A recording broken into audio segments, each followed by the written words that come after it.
gray, yellow. Hey strawbesties, welcome back to my channel. If you've seen this random ass video before, no you haven't, mind your business. The video isn't important anyways. A sub asked me if I could do a video about all my favorite applications and apps and I said sure, so here it is. Some of these I always use and have been using for years, but some are new for me and could be alternatives for you. I guess enjoy. Obviously we're starting off with Photoshop. I don't know why people continually ask me for years what app I use, babe, it's always gonna be Photoshop. PS is simply the best product Adobe has made in my opinion. There is no photo editor out there that has as many features as Adobe has and also takes in mind user friendliness and convenience. Personally for me, no other program beats it. But is it worth paying a $20 bill a month for? I'm 22, so personally paying a bill is kind of something I need to get used to. However, do I think you should pay $20 for Photoshop? Girl, you know I can't say it, but we both know what I'm thinking. I suggest you find a link, copy of it before ever giving Adobe any of your monies. A few things I love about Photoshop: smart objects. I love being able to just simply plop my design into a PSD and do minimal work. Just because I'm creative doesn't mean I can't be a lazy bitch. Cloud libraries. This sounds so small, but like, trust me besties. It's so fun and convenient to just save my custom Chrome layer styles or self-made PNGs in there and be able to plop them in as I like without having to open other windows on my laptop during editing. Nothing is ever final until you make it. It's the biggest positive for me, especially as an editor. Photoshop is just very calming for me. Photo editing is calming for me. I really do love it. Illustrator. Illustrator is actually not an application I use a lot, believe it or not. I barely used to download it, I only use it now because of the main Adobe package. Illustrator helps me when I'm making the base of my logos, however I finalize most of my logos in PS. I know, cringe, but I just never feel comfy on Illustrator. If you can't afford Illustrator, a great free alternative I highly suggest you use is Inkscape. I mostly used Inkscape before I began paying for PS. Inkscape has all the basic functions that Illustrator does but for free. Please try it out, I promise you it's a good program. I've used it multiple times.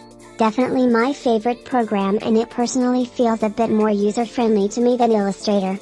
Things I love about Illustrator and Inkscape is of course that you can create custom vector shapes. Fun fact, I created angels, symbols and logo in Inkscape.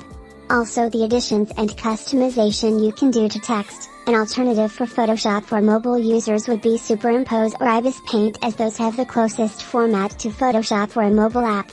Before I entered the world of Photoshop, I used to use an app called Leonardo, who surprisingly enough now owns Superimpose. Unfortunately, the developers stopped working on it. I assumed to focus solely on Superimpose, and several functions on that app no longer work. It's such a shame because personally I feel like Leonardo is better than Superimpose, but hey, what could you do?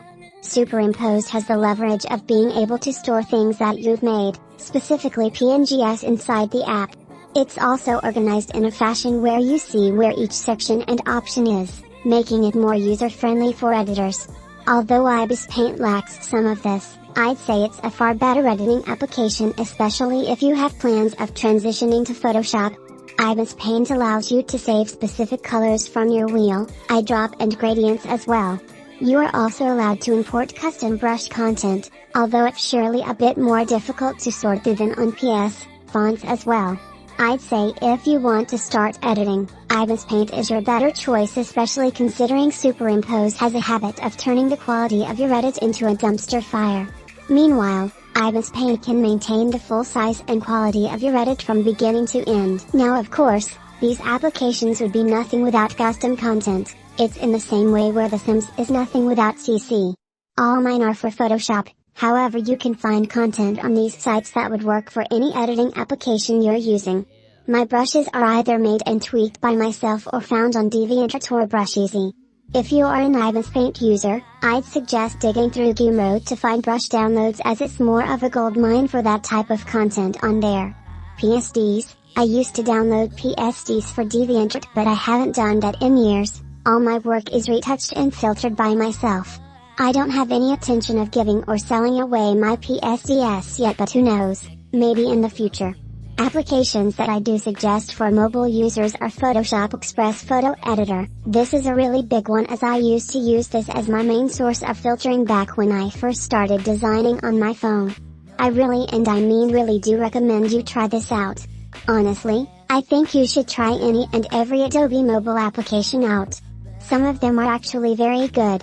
The app has come very far from when I used to use it in high school. I think now you can even edit on it, which is shocking, lol. I used to just use it for retouching and filtering. Lightroom and Afterlight are more suggestions from me, but please be cautious that you don't fall into any traps from these apps and get charged. Also, this is an odd case because PSDs work their best in Photoshop obviously, but for some of you who don't have Photoshop but still want to try to experiment with PSD mockups, I highly suggest you download the app Autodesk Sketchbook, which actually allows you to open PSDs. I won't go into too much details because this is just a video about telling you applications and stuff. But I'll tell you this, just take the PNGs, and empty slots that are meant to be replaced by your work, and copy and paste it into ibis Paint. Now you can work with the PSD resources I tend to get from Gumroad, blkmarket, flyrwork, album art archive, creativemarket, design syndrome, and other small design creators. I suggest you follow a lot of graphic designers because you tend to find out either new products on sale or things going up for free in the first few days. These sites also tend to have free products that you can use.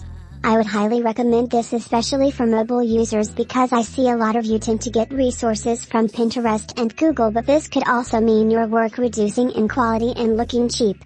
You should also browse Behance, as a lot of creators put up free resources for you to use in your work. I get my images that are not celebrity focused from Pexels, pxhere and Flickr. For fonts and or typefaces, I browse Tumblr, Behance, Typeco, pangram and Type Department. All of these sites offer paid as well as free trials to fonts. I also follow independent typeface creators as well. For 3D content, I use Bryce 7, Blender, and sometimes experiments with 3D and PS. For my annual music videos, I used Sony Vegas Pro, but believe it or not, for my regular YouTube videos, I use CapCut Pro on my phone. Another application that's worth checking out according to my girlfriend is Premiere Rush. That's really all. I don't know, should I also try to make tutorials for my mobile editor subscribers to try to help them through their journey? I was a mobile editor for years before I became a Photoshop editor. I practically know the insides and outs and ways to finesse. So maybe if enough people ask, I will, but for now this is what I offer you. Originally, when I hit 1,000 subscribers, I had planned to give away all Anil's icons as a gift, but people have stolen from us so much in these months, I no longer feel comfortable. However, I think soon I will be releasing a free assets pack for my subscribers. I will make sure that it's separate so Photoshop editors can get assets that benefit their application, while mobile editors can get stuff better suited for them. It's in the works. Happy editing!